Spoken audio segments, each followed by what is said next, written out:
Number 7. None of you like Philadelphia. I do. Now, Jaylen Herz, without Shane Steichen, too many turnovers. They got 1+ turnover, 18 the last 22 games, and I don't love Sirianni. But good God, they outgained the Saints 460 yards to 219, and we love the Saints. There are just dudes everywhere. I love the owner. I love the GM. I'm not a huge fan of the coach, but I like their players. Now, their A.J. Brown comes back. That's a difference maker here. So now their receiving core is banged up. But I think winning in New Orleans, the way they did, the resiliency, the toughness, just screams Philadelphia. And I'm a Hurts guy. He's flawed. I don't think he sees the field at his height that great. But I'm a Jaylen Herz guy. I got the Eagles at 7. Yeah, so there was some confusion in some previous Colin Cowherd's clips about the Eagles. People think that Colin was like being a hater of Jaylen Herz and the Eagles and stuff like that, and I don't see it that way. I mean, he clearly, he's always been honestly high on Jaylen Herz, has praised him repeatedly over the years. He thinks the Eagles are an incredibly well-run organization. He does have big problems with Nick Sirianni, and I don't blame him. I have big problems with Nick Sirianni, so it's a real thing that can hold back the Eagles. I think the Eagles are such an interesting team because I talk about the importance for a team to be resilient, especially when you're talking about true Super Bowl aspirations. I just made a video talking about this, about the Detroit Lions and stuff, and how you have to prove to be able to be resilient. And that can mean a few things in different circumstances. And there are some teams that can be absolutely great, absolutely elite, can truly win the Super Bowl, no ifs, ands, or buts. But they can't have an injury. They need to be full strength. They need to have everyone there, even their third wide receiver, whatever it is. They don't have that level of resiliency, depth, whatever it may be, smart enough coaching to be able to figure out how to fix some of these moving parts, some of these, parts that are kind of coming in and out. And it really matters. Maybe they're not as resilient with the weather, the field conditions, home versus away. They need to have the lead versus not. This was talked about actually in First Things First about the Dallas Cowboys, that they need to have the lead. And if they don't have the lead, they're done. It's over. They got nothing, right? And so to me, watching the Eagles win the game against the Saints showed me tremendous resiliency, right? Because you got to prove it. You don't just assume you have it. You got to prove it.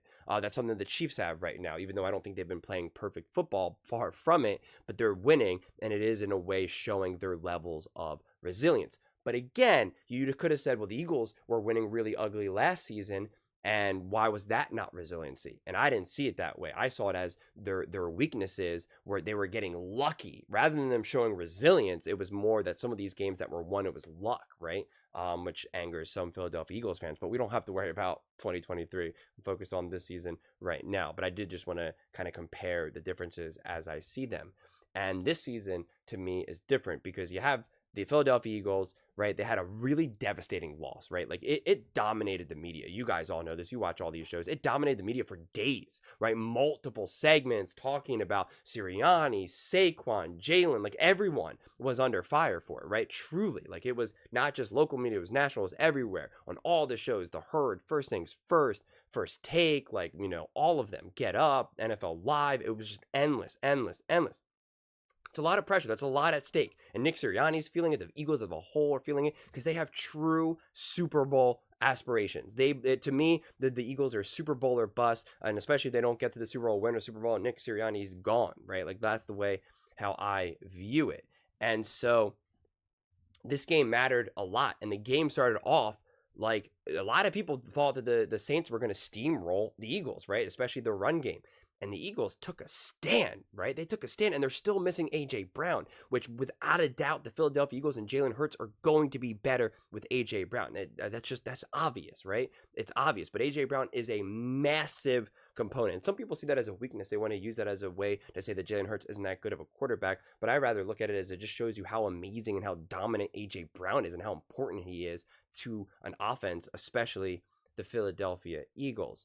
And yet, to see that team, Jaylen, Saquon, Goddard, and the defense, they all stepped up. The people who stepped up to be for the O line when Lane Johnson went down, and I still never really found out what happened with Mekhi Becton, what happened with that. But being down multiple starting linemen, with a relatively newish O line, at least the way how it's constructed right now. And doing that with a newer OC with missing your wide receiver 1 and then a chunk of the game missing your wide receiver 2, your top 2 wide receivers who became your wide receiver 1, that is a resilient win. We can point to mistakes that they made, mistakes that Saints made, and all of this. It's irrelevant. The deck was truly the deck. Did I say deck? The deck was truly stacked against the Eagles to lose this game. Right? These injuries, all this type of stuff. The run game of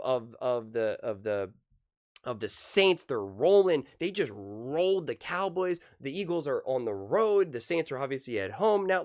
It's just this was meant where if they lost this game, you wouldn't even be able to blame the Eagles. You really couldn't. If they lost this game, you would have just said, well, yeah, my God, look who they were down. They were on the road. There's a lot happening.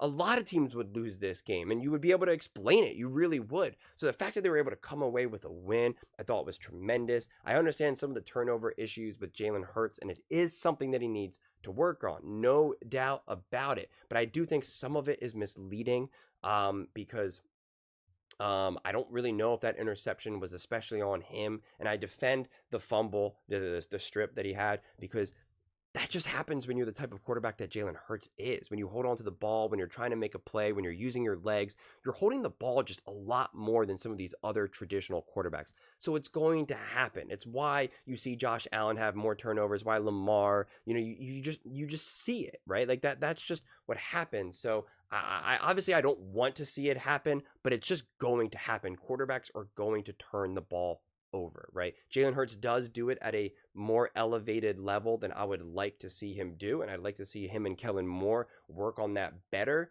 But Jaylen Herz also, right, some of his highs are really, really high. I don't ever know where to rank Jaylen Herz, and I don't really have a strong desire to, but I just know his ceiling is actually elite level. The problem is his floor can get pretty low as well. And that's where then it gets confusing of where to put him, because his ceiling is higher than a lot of quarterbacks in the NFL without a doubt. But it's how can you get more stability, especially when you have the team that he has? And to me, it's coaching. To me, that comes down to coaching, and it's more about coaching than anything else. Look at what Sam Darnold is doing with Kevin O'Connell, right? And the way how they're setting up that offense for Sam Darnold to succeed is just an absolute thing of beauty, right? They're laying out the reads for Sam Darnold to just be an absolute robot, right? And when it's time to make a play, he makes the play. They're just making it, they're just reducing it down to him just being so robotic. And I'm a huge fan of that style of football personally. And it's what a lot of the really smart coaches and smart teams do. Not everyone is going to be a super genius, football quarterback savant like a Tom Brady. And so I'm a big fan of their approach there.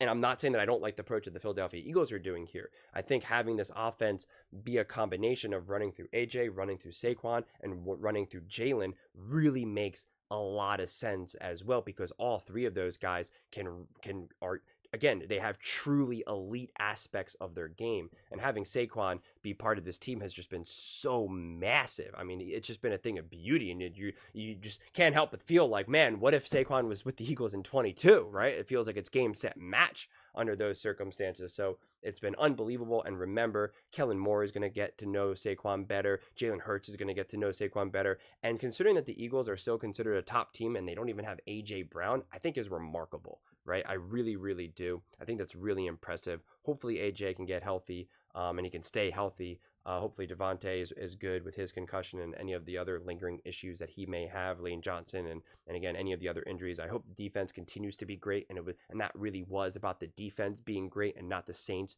taking a step back, because I just think that was such an impressive win, an impressive moment, and a true sign of resilience. We haven't seen the top football that the Eagles can play.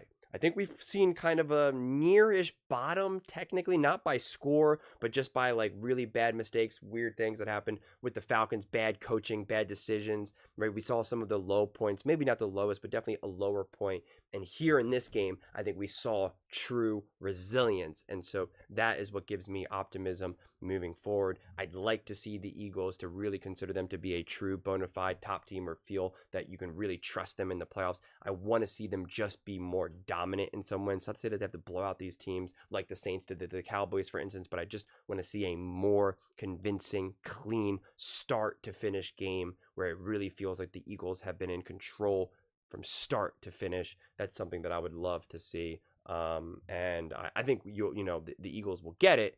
It's just a matter of when and how. But those are just my thoughts. I'd absolutely love to hear yours. What do you guys all think about the Philadelphia Eagles being ranked 7th? Let me know in the comments below. I read every single comment, so whether you agree with me or disagree with me, either way, let's get in some discussions, let's get in some fights, but ultimately, let's just have some fun. And please do consider subscribing. We are building an amazing community here, and I would absolutely love to see you part of it. I want to build something that we all genuinely feel connected to, something that we're really excited to be part of. I think we're well on our way to doing it. And please don't forget to give this video a thumbs up, as it really does help with the visibility and the algorithm. Thank you so much, and see you next time.